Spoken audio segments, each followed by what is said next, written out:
Hi guys, Kaiser here. I hope you're all having a wonderful day today, because I have for you a very exciting, action-packed, and effective build order.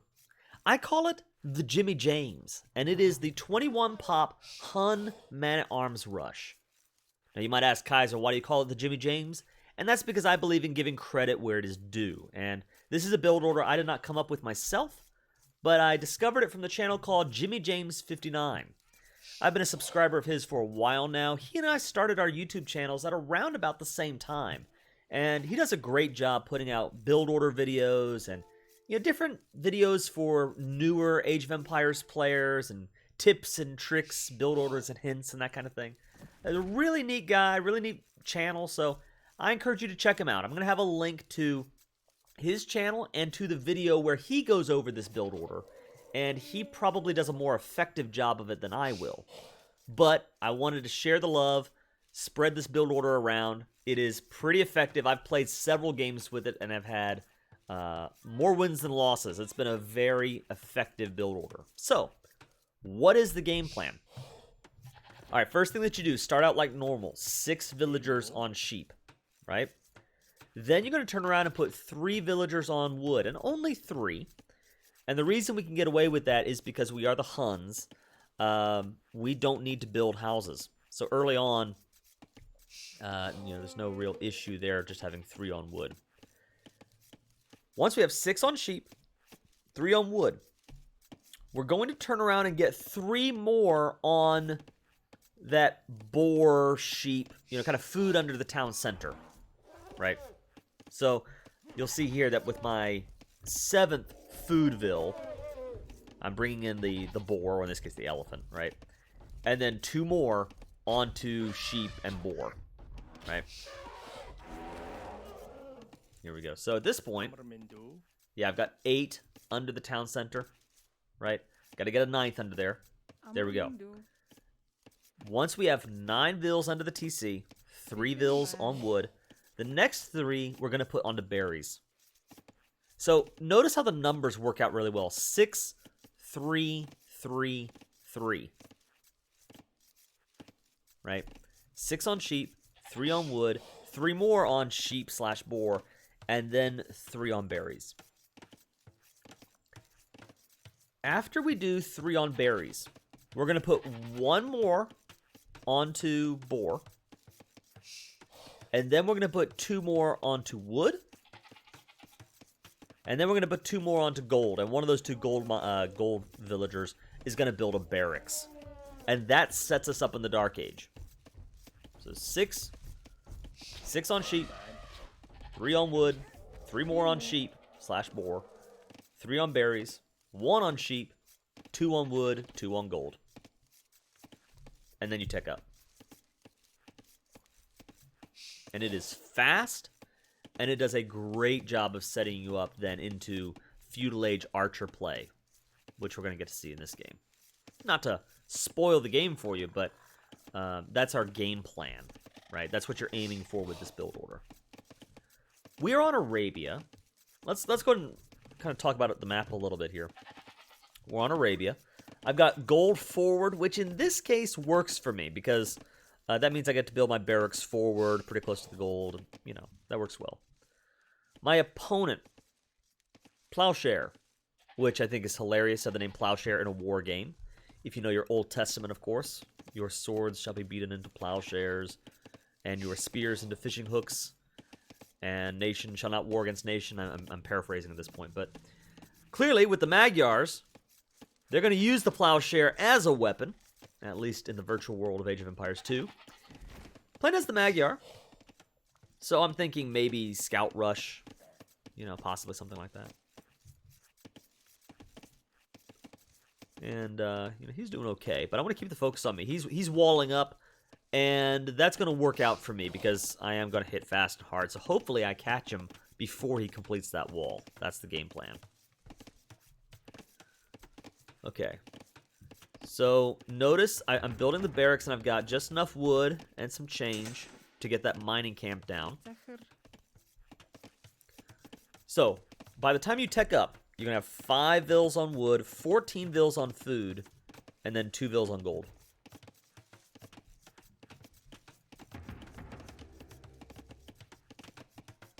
You want to start getting militia out. You want 3 militia, and hopefully, like I've been trying to learn, and I've been pulling it off in these games, keep your scout alive, because if you're going to do a man-at-arms rush, the scout is extremely helpful. Not just in providing a little extra damage, but you can also use the scout to block running vills and keep them in range of your swordsman. And that's a pretty good way of making sure you actually get kills or just amplify the pressure that you're putting on.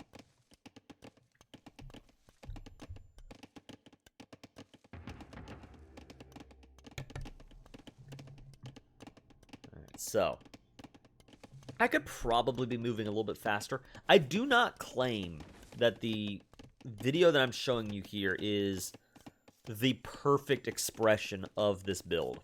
Far from it. In fact, I think that what helps out, fellow, I want to say newbies, but if I'm around 1100, I don't think if you're 1100 you're a newbie. There's still a lot to learn, but my fellow average players, right? I think it's more useful to show you games that maybe have some inefficiencies and some, problems with them. But here we go. All right. I've just clicked up to the Feudal Age, and the very first thing you do when you click up to Feudal, or once you hit Feudal, is get that Man-at-Arms upgrade.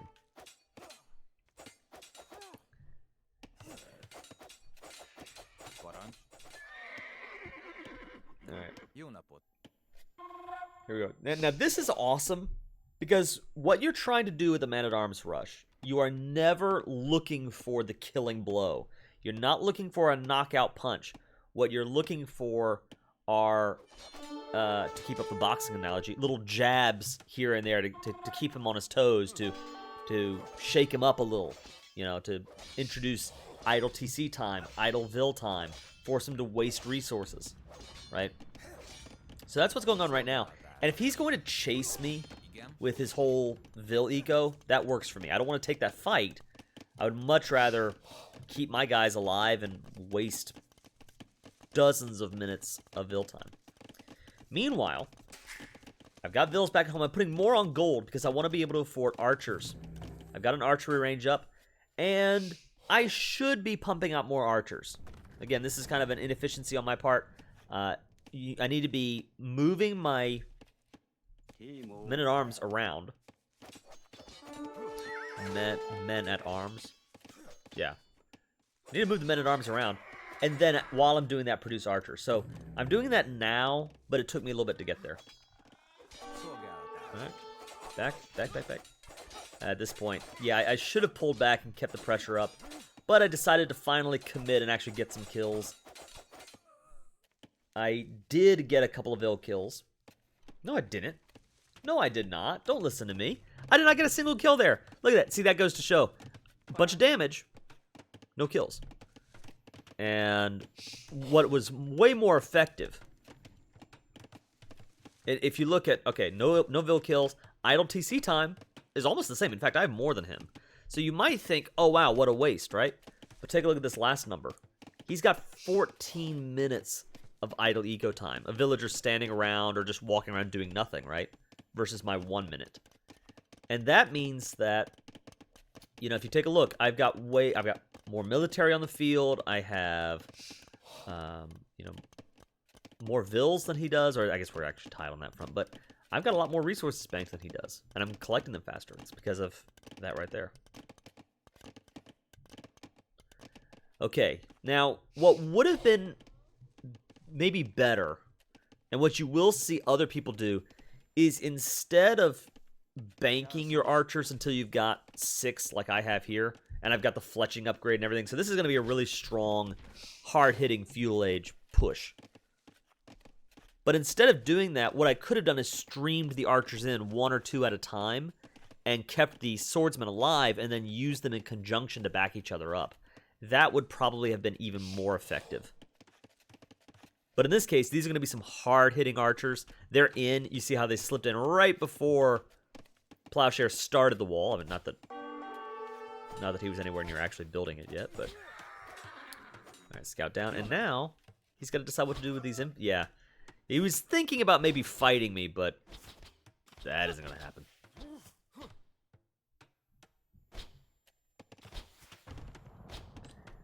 And the beautiful thing about playing archers, I love this for archer civs in general, let alone with a really cool man-at-arms rush, is you are able to build up an army, a sizable army that you can upgrade into the castle age, into crossbowmen, which are very deadly, very effective, and you can do all that without spending food. I mean, other than like your blacksmith techs. But you're not spending food to grow that army, and so you're on a countdown to inevitably get up to the castle age anyway. And, you're building your army at the same time. You can't do that with a scout rush. Whenever you're doing a scout rush, you're making a choice. Do I want to stay in the feudal age and fight, or do I want to, think about teching up? With archer play, you have the best of both worlds.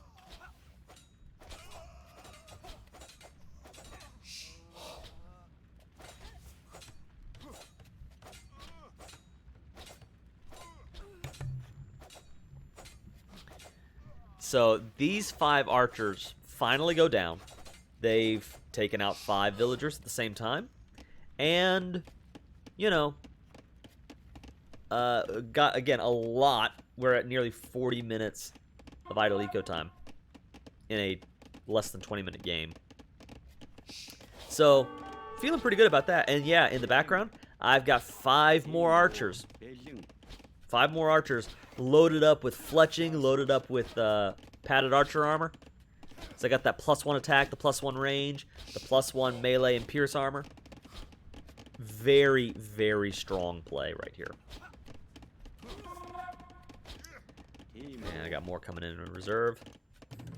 Just keep it going. Now this is me operating on a single archery range with a blacksmith behind it, right? What I could do, and I have the wood for it, so maybe I should be doing this, is popping down a second archery range, like I am right now. But I could have that second archery range up earlier, and then been pumping them out 2 at a time. And you will see that as an option. Maybe instead of the blacksmith, you just go double archery range. You start massing up those archers 2 at a time, and you wait to get the blacksmith techs.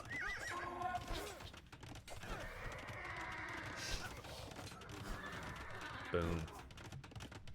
The scouts really don't have a chance. That they've got the attack upgrades, but they don't have the armor upgrades. Yeah. And that's Blowshare calling the GG. Now that was a fairly straightforward version of the Jimmy James, the 21 Pop Hun Man-at-Arms Rush. But I wanted to go and share a second game that maybe had a few more wrinkles to it and some more things that we can learn about Age of Empires together. So, let's check it out.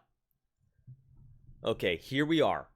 Almost the exact same setup. We're on Arabia. We're the Huns. We're going to go for the 21 Pop Man-at-Arms Rush. And we're up against a Magyar player. Crisis in the teal. And, the opening is pretty much the same as usual. The same as I mentioned before. And in fact, because we just saw the previous video, I'm going to go ahead and speed up the opening. But it follows the same rules. 6 on sheep. And then we're going to do 3 on wood. Always try to put in that good luck, have fun. We as a community need to work together to keep Age of Empires that mature, respectable community that we all love. Alright, so what do we have? We have 6 on sheep, then 3 on wood, and then 3 more onto that sheep/boar area. Once you get up to 9, right, then you do 3 on berries. And then you do 1 more on sheep.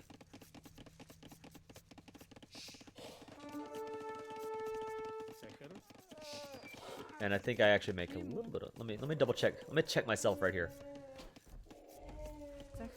So I have 1, 2, 3, 4, 5, 6, 7, 8. Yeah, I got 9 vills there.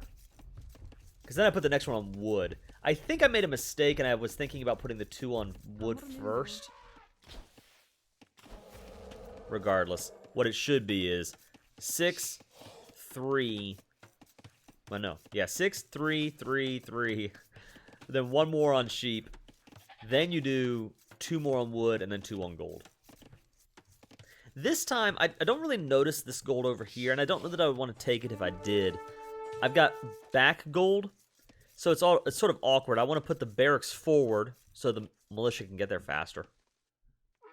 And then the gold, they got to go back to the gold into the back line, right?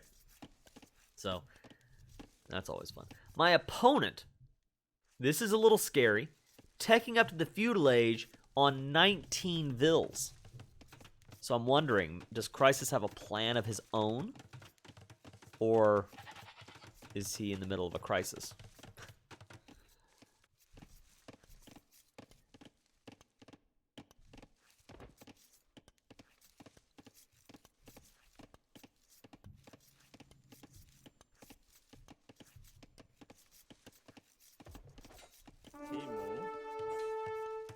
A little bit of a fight early on between my scout and his scout. And, whenever you get into a scout fight, you always got to pay attention to who's got that incline. And what's in my mind right now when I'm doing this is not just can my scout survive, for the sake of further scouting. But I want to try to keep him as healthy as possible because I want the scout to help my man-at-arms push. Right? If I have a fully healed scout, well, then I can do all kinds of things. If I have a dead scout, then I don't have anything. So the closer he is to dead, the easier it would be for Vill to just get an easy kill, and then he won't be all that useful. At the very least, the thing that I'm doing, I didn't really highlight this in the last game, but something I always do for this 21 pop strat. You need to move your scout forward and try to identify areas of vulnerability. So for me, I don't see the berries yet. That would be a good place if I could get those men-at-arms and get the men-at-arms in there and knock him off of that food production. That would be solid. Especially because he's Magyar, he's likely going to go scouts or something like that.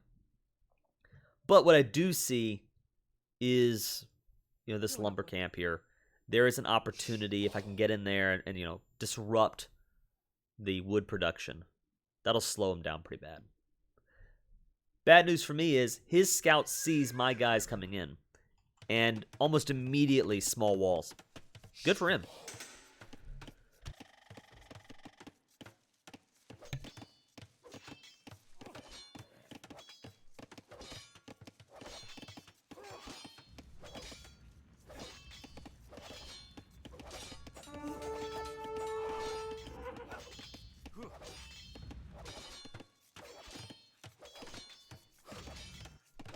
Oh, sorry, the mic went muted there for a second. So far, I'm feeling pretty good about how this is panning out, right? I think I've been executing on the build even better than I had been previously, but comes at a cost. Here's where I think I'm making a mistake. And, my thought process was, well, I know he's using up this Vill time, he's using up wood, maybe that's worth it, and I don't want to lose my guys to the town center. When I have practiced man-at-arms rushes in the past, that is what has happened to me.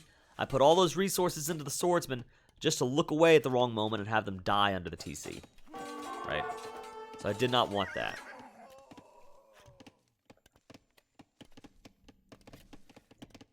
But I don't know that it's worth it. I think if I could have slipped these guys around and gotten into the berries, found better opportunities to attack, that would have been worth it.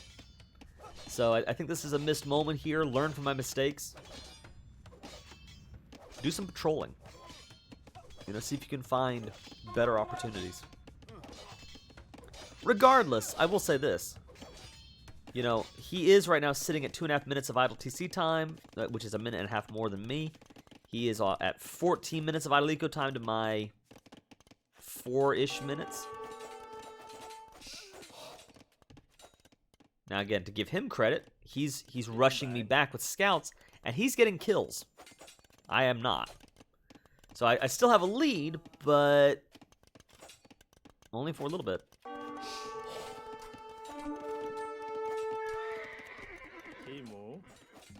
The thing that I find important, if you are being rushed or attacked, here we go. Yes, finally. Okay, they do get in, and they get in because of the archers, right? That's the plan B on this. Is if they small wall in, well, they're only buying themselves time until you get your archers into his base, right? So I did not highlight that earlier, but here you see I did not go with the blacksmith. Instead, I went double archery range, right? I am focused on the mass. And now I'm seeing things like the berries. I'm being disruptive, so that's pretty good. I think I could have been disruptive earlier. Got him more done.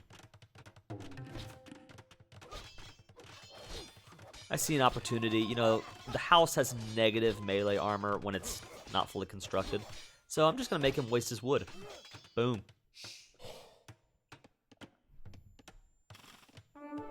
Keep your guys out from under the town center. If you do not play with these rings, this is something that is in Age of Empires. You just go into the options menu and turn it on. I find it extremely helpful. So that's something to consider. But at this point, his scouts, you know, he put in all of that food into the scouts, and I don't know how many he built. I know he put a lot in, and okay, he's gotten 3 vill kills, but he's suffering at home, I think, more than he's doing to me. So far, I am feeling really good about where I'm at.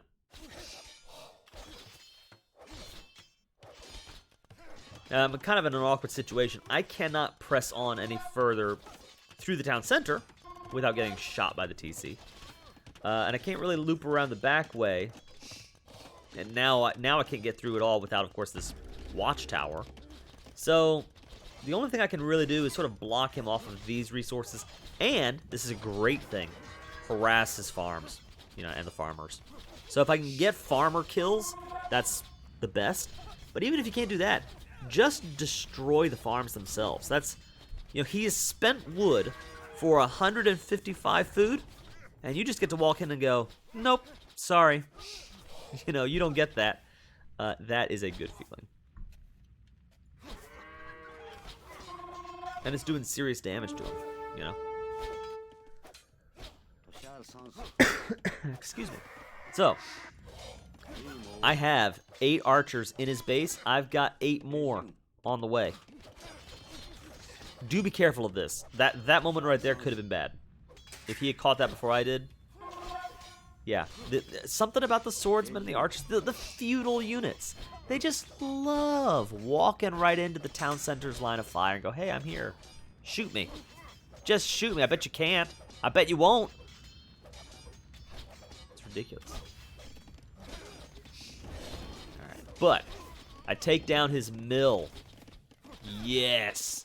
I love that, especially for my elo, because I think that it's one of those, it's just one more moving part that is easy to forget. I don't know if Crisis is going to forget it or not, but you get into a situation where you're like, hey, I'm not paying attention to the farms, I expect them to reseed themselves, and all of a sudden, wait a minute, why aren't my farms reseeding? And then you realize it's because you never rebuilt a farm, you never rebuilt a mill. And you need a mill to build more farms, right? Now, what Crisis is doing, as you see, I not only have this massive military advantage, I also have a really solid eco lead. He is on his way up to Castle Age. He's got a blacksmith up. If you are in my shoes, maybe pause the video for a second and ask this question. What do you think Crisis is going to do here? What is his game plan? Right?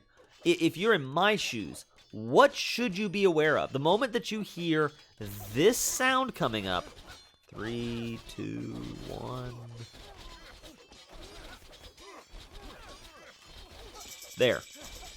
The moment you hear that, what should be going in through your mind? When you know, and I know that I've been beating him pretty soundly. I've not seen a single skirmisher. So what should be going through my mind? Mangonel, right? I should know that. Here comes the Siege Workshop. Here comes Mangonel, like clockwork. He is putting everything into Mangonel because this is his only hope, right? He needs to stabilize the game. And if you're in a situation where I consider the ultimate stabilizing units Mangonels and Monks. And that's just a question of whether you are trying to stabilize against archers or stabilize against cav. If you are simply behind against an archer player, you need to hope that mangonels can do the job. And if you're behind against a knight player, you need monks.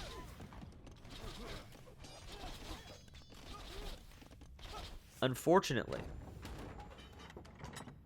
I'm a little so I see the mangonel, I run away, and then I see the horse archers, and here's the deal. Archers beat horse archers.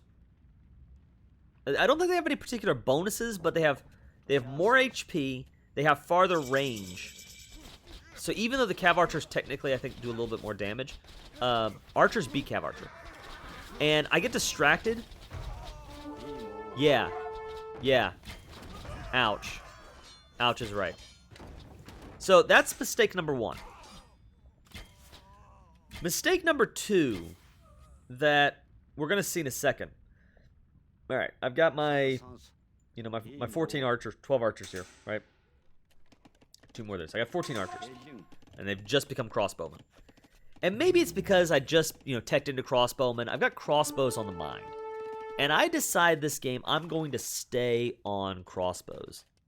And part of that's because I think, hey, in a head-on-head fight, crossbowmen beat cav archer, right? So that's the right choice. And it's not a terrible choice. You can't play it that way, but what you have to be aware of is cav archers have mobility. Cav archers have speed. And that's something that if your opponent is smart, he can use against you. Because crossbows don't have speed. The other thing that I failed to realize is, as a Hun player, you have very cost-effective cav archers, because your cav archers are cheaper in the Castle Age and then even more in the Imperial Age. So the Magyars have the best late-game Imperial Age cav archers in the game because they have the... I'm forgetting the name of the tech. It's the Imperial tech that gives them additional... Is it... Oh my goodness, I can't remember off the top of my head if it's additional attack or if it's, let me see here. Now I'm going to look it up 1 second. Let's see. +1 range and +1 attack. They have recurve bow. That's the name of the Imperial Age tech. And it gives their cav archers +1 range, +1 attack. So, they are very, very, very good units in the Imperial Age. But they don't get any special bonuses in the Castle Age. And... you do as a Hun player. So I should be going cav archer versus his cav archer because mine are cheaper and therefore are better than his. They're not any worse, they're just more cost efficient. So I should just be going mano a mano. And that way, when Crisis does what he's doing here, and he's playing this very well, given how bad this game started out for him, Crisis is doing a very good job making the right moves in response. First, by going Mangonel and getting some very good hits against my Archer Horde. And then, by going Cav Archer. And looping around into my base and getting these Vill kills and trying to equalize the economy as much as possible. Great moves for him.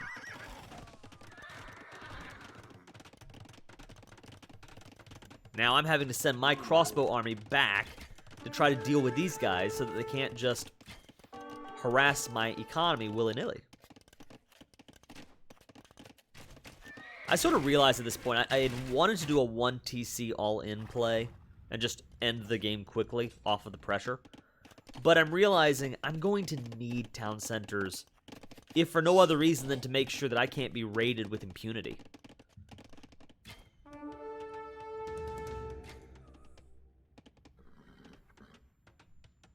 I've got an idea in my mind. Because I'm trying to think. I do want to try to end this game as quickly as possible, right? I'm practicing ways of applying pressure sooner. So one thing I've thought is, well, what about battering rams? Because battering rams have a lot of pierce armor. It's very difficult for archer units to deal with battering rams. Here's again. I've got how many crossbows? 31 crossbowmen. 2 mangonel. Will I make the same mistake twice? Pause the video, place your bets. Maybe leave a comment below. Am I going to lose a bunch more archers right here? A bunch more crossbowmen. If you said yes, you were right. I make this mistake twice. Play smart. Don't be like Kaiser. Look at this. How many did I have? Was it like 31? And now that I've lost my archers, that's the other reason. I like doing battering rams with archers. If you're playing knights, I think mangonel are the better choice. But if you're playing archers, I think they do a very good job covering for the battering ram's weaknesses. So I like pairing crossbows and battering rams together. But I set the battering rams to go to you know, pop out once I've lost all my archers. The other reason that cav archers would be good is because cav archers, I don't think they take as much damage from mangonel. I could be wrong about that, but I believe that they don't take as much damage from mangonels as foot archers do. So fortunately, because he is all in on projectiles, you know, he doesn't have a knight or anything. The only thing he's got is this mangonel, which will do some damage. But I can at least get something done.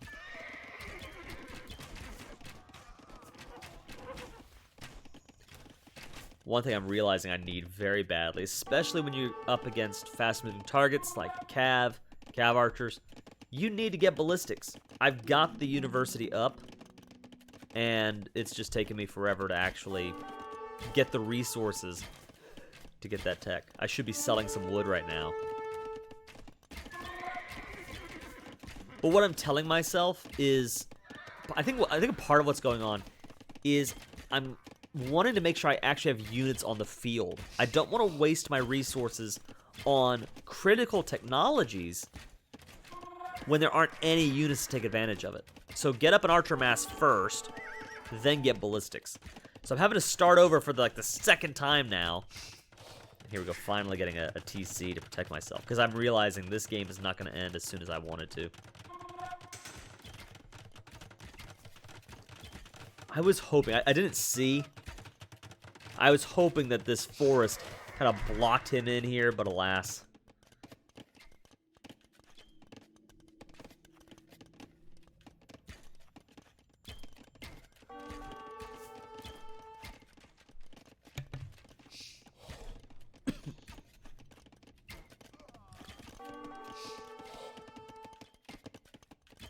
So the good news for me is, if you take a look, I mean, at this point, he's killed 13 of my vills. I've only killed 4 of his.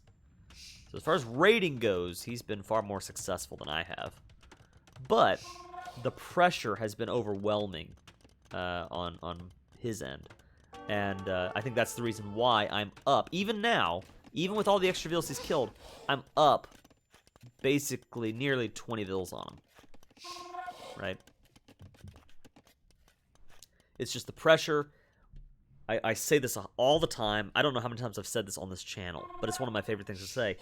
Age of Empires is a game of psychology as much as it is anything else. And in this case, you know, Crisis, I think he's just got so much going on. He's trying to remember he's got to raid me, and he's got to make sure that my crossbows don't do a whole lot of damage to him. And he's just got to keep so many moving parts going. And look at how many vills does he have on food, by the way? 0. Why? Well, for one, did he ever rebuild that mill? Remember us talking earlier about the mill? No, he didn't. He didn't build the mill. So he's got nobody on farms. He's only just now. He must have built it. Where did you build that mill? Watch it be like right in front of me and I'm just not seeing it. If there's a mill in front of me right now, I do not see it.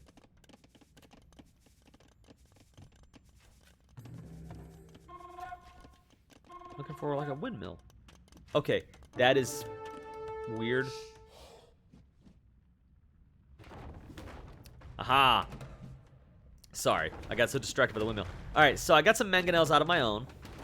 And I figure, okay, mangonel, they can probably do a good job against the cav archers. Cav archers, I believe, don't take as much damage as archers. I'm not saying cav archers don't take damage from mangonels. Cav archers, I would still say mangonel counter cav archer. Except for the fact that the cav archer can get into the minimum range of a mangonel much easier. So I'm not super scared of a mangonel or two when I have a cav archer horde, because I can just run right up into their face. But a good mangonel shot will definitely do a lot of damage. This is a critical moment. Alright, so I'm attacking with siege.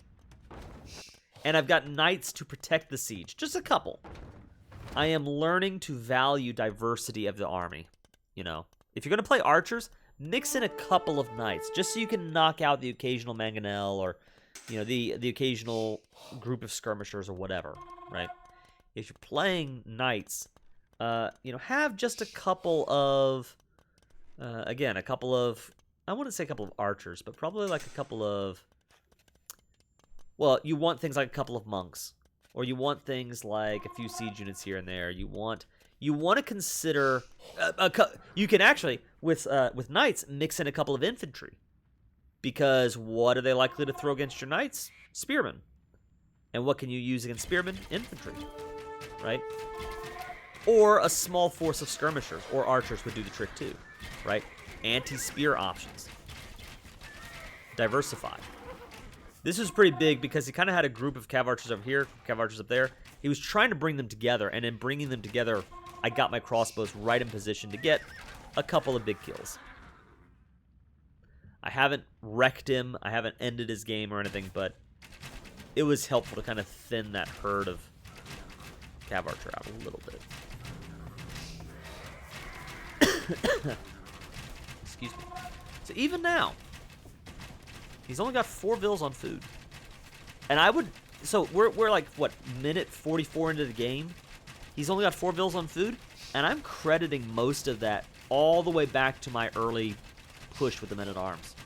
I think that set a tempo, and it kind of threw him off of his game to where even now, his economy is still bearing the scars of that man-at-arms archer rush. Alright, once again, for the 3rd time now, I've got a good host of crossbows, and this time I have knights ready to intercept the mangonel. Meanwhile, I am being attacked back at home. He has sent vills forward to build a castle on me, and I saw this, and my reaction while I was playing the game was, huh, okay. Why? Well, because that castle, okay, it's near my base. That's a little scary. I wish you didn't have it. But what's it really doing to me right now? Well, it blocked off this wood line. Okay, I just moved my guys back over to this wood. And that's pretty much it. I decide to go on the offense, because I don't know how well his economy is doing, so just send my knights forward now that they've knocked out the mangonel. Go forward. See if we can get some kills. Meanwhile, my crossbows are going back one more time to see if we can stop this guy from raiding me. 11 cav archers versus, although wow, he's losing some of the TC. But now 39 crossbows, really ready to do a number on these guys. He was at 11. He's down to 4.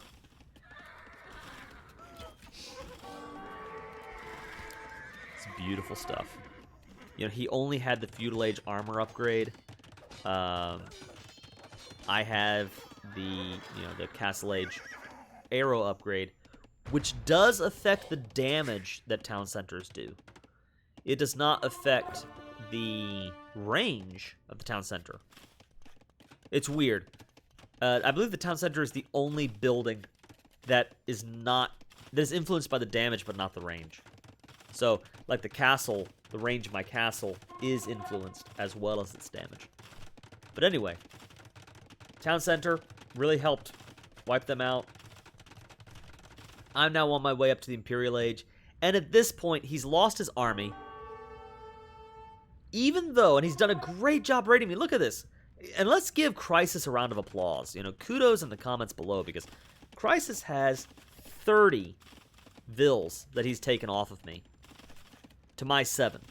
So he's done a great job, you know, using cav archers to raid, to try to buy himself time. That's exactly how you would want to play cav archers. So there's a little lesson for you guys on, you know, from the enemy's point of view. Use cav archers to do that to me. That was very effective in slowing me down. It just wasn't effective enough. He never got up a critical mass. Once I hit the Imperial Age, Crisis decides to call it the GG. He realizes I'm nowhere near taking up to Imp. Look at his resources. You know, he basically had nobody on food. He was all in on those cav archers, but at the same time didn't really ever get up a significant enough mass to fight me toe to toe. Just had to raid, and the raids just were not strong enough. So I gotta say, this was an example of maybe I don't want to call it this Hun Man-at-Arm rush gone wrong, because I think it was ultimately extremely effective, even if it was not quite as textbook as one might have expected. But I share both of these games to show this is a really awesome build order. You can go Men-at-Arms into Feudal Age Archers, and after that, the world is your oyster. You can stay on Archers and go Crossbowmen. As a Hun player, you can transition into cheaper Cav Archer, right? And because Cav Archers and Archers share the same blacksmith techs, that's a very easy transition. You can switch over to Cav. You have Tarkans at the castle, which serve as weaker knights, but they have extra pierce armor and loads of bonus damage against buildings. They're almost like fast-moving battering rams. You know, Tarkans are really great anti-building options, and probably would have been an even better choice for me than battering rams earlier. And the siege options, maybe I should have just saved up for castle and gone Tarkan. But regardless, you have some great options as the Huns. They're a very well-rounded civ, and I've been having some fantastic success with this build order. So, my hat's off to you, Jimmy James. Thanks so much for sharing the build order.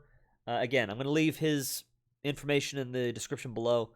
Let me know if you have any questions, guys. If you enjoyed this, if you like these build order videos, maybe you want me to go into more detail on different build orders and that kind of thing, let me know in the comments below. Like the video, subscribe to the channel. I really appreciate each and every one of you that does that. Thanks so much. For now, this is the Iron Kaiser, signing out.